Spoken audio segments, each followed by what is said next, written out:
Praise the lord. అపోస్తల కార్యములు 24వ అధ్యాయము. 5 దినములైన తరువాత ప్రధాన యాజకుడైన అననీయయు కొందరు పెద్దలను తెర్తూలు అను ఒక న్యాయవాదియు కైసరయ్యకు వచ్చి పౌలు మీద తెచ్చిన ఫిర్యాదు అధిపతికి తెలియచేసిరి.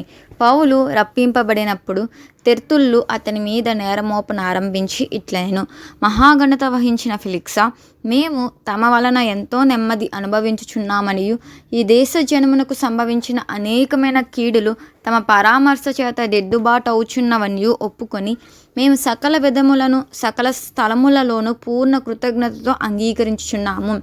నేను తమకు ఎక్కువ ఆయాసము కలుగజేయకుండా మేము క్లుప్తముగా చెప్పుకున్న దానిని తమరు ఎప్పటి వలె శాంతముగా వినవలెనని వేడుకొనుచున్నాను. ఈ మనుష్యుడు పీడ వంటి వాడును, భూలోకమందున్న సకలమైన యూదులను కలహమునకు రేపువాడును, నజరేయుల మతభేదమునకు నాయకుడనై ఉన్నట్టు మేము కనుగొంటిమి. మరియు ఇతడు దేవాలయమును అపవిత్రము చేయుటకు యత్నపడెను గనుక మేము అతని పట్టుకొంటిమి. తమరు విమర్శించిన ఎడల మేము ఇతని మీద మోపుచున్న నేరములన్నీ తమకే తేలివచ్చినని చెప్పెను. యూదులందుకు సమ్మతించి ఈ మాటలు నిజమే అని చెప్పిరి. అప్పుడు అధిపతి మాట్లాడుమని పౌలునకు సైగ చేయగా అతడిట్లనెను: తమరు బహు సంవత్సరముల నుండి ఈ జనమునకు న్యాయాధిపతులై ఉన్నారని ఎరిగి నేను ధైర్యముతో సమాధానము చెప్పుచున్నాను. యెరూషలేములో ఆరాధించుటకు నేను వెళ్ళిన నాటి నుండి 12 దినములు మాత్రమే అయినదని తమరు విచారించి తెలుసుకొనవచ్చును. దేవాలయములోనేమి సమాజ మందిరములలోనేమి పట్టణంలోనేమి నేను ఎవనితోనూ తర్కించుట అయినను జనులను గూమి కూర్చుట అయినను వారు చూడలేదు. మరియు వారు ఇప్పుడు నా మీద మోపు నేరములను తమరికి రుజువుపరచలేరు. ధర్మశాస్త్రమందును ప్రవక్తల గ్రంథముల యందును వ్రాయబడి ఉన్నవన్నీ నమ్మి నీతిమంతులకును అనీతిమంతులకును పునరుద్ధానము కలుగబోచున్నదని వీరు నిరీక్షించుచున్నట్టు నేను కూడా దేవుని యందు నిరీక్షించి వారు మతభేదమని పేరు పెట్టి ఈ మార్గము చొప్పున నా పితరుల దేవునిని సేవించుచున్నానని తమరి ఎదట ఒప్పుకొనుచున్నాను.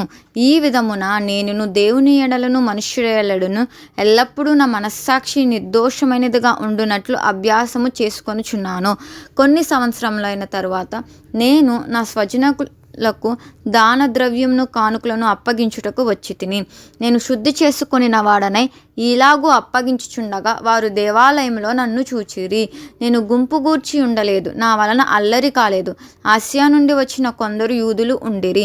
నా మీద వారికి ఏమైనా ఉన్న ఎడల వారే తమరి సన్నిధికి వచ్చి నా మీద నేరము మోపవలసి ఉండెను.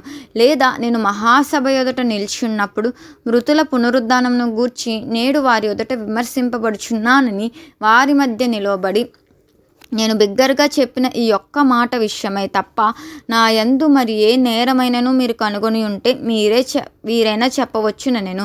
ఫెలిక్సు ఈ మార్గమును గూర్చి బాగుగా ఎరిగిన వాడే సహస్రాధిపతి అయిన లూసియా వచ్చినప్పుడు మీ సంగతి నేను విచారించి తెలుసుకుందునని చెప్పి విమర్శ నిలుపు చేసెను.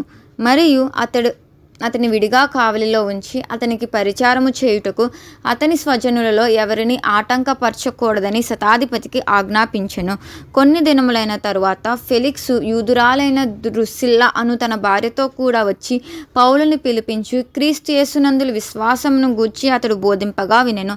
అప్పుడు అతడు నీతిని గూర్చి ఆశా నిగ్రహమును గూర్చి రాబో విమర్శను గూర్చి ప్రసంగించుచుండగా ఫెలిక్సు మిగుల భయపడి ఇప్పటికి వెళ్ళుము, నాకు సమయమైన నిన్ను పిలువనంపెంతునని చెప్పాను. తర్వాత పౌలు వలన తనకు ద్రవ్యము దొరుకునని ఆశించి మాటిమాటికి అతనిని పిలిపించి అతనితో సంభాషణ చేయించుండెను. 2 సంవత్సరములైన తరువాత ఫెలిక్సుకు ప్రతిగా పోర్కియు ఫెస్తు వచ్చెను. అప్పుడు ఫెలిక్సు యూదుల చేత మంచివాడు అనిపించుకొనవలెనని కోరి పౌలు బంధకములను విడిచిపెట్టి పోయెను. దేవుడు తన పరిశుద్ధ వాక్యం దీవించి ఆశీర్వదించును గాక. ఆమేన్.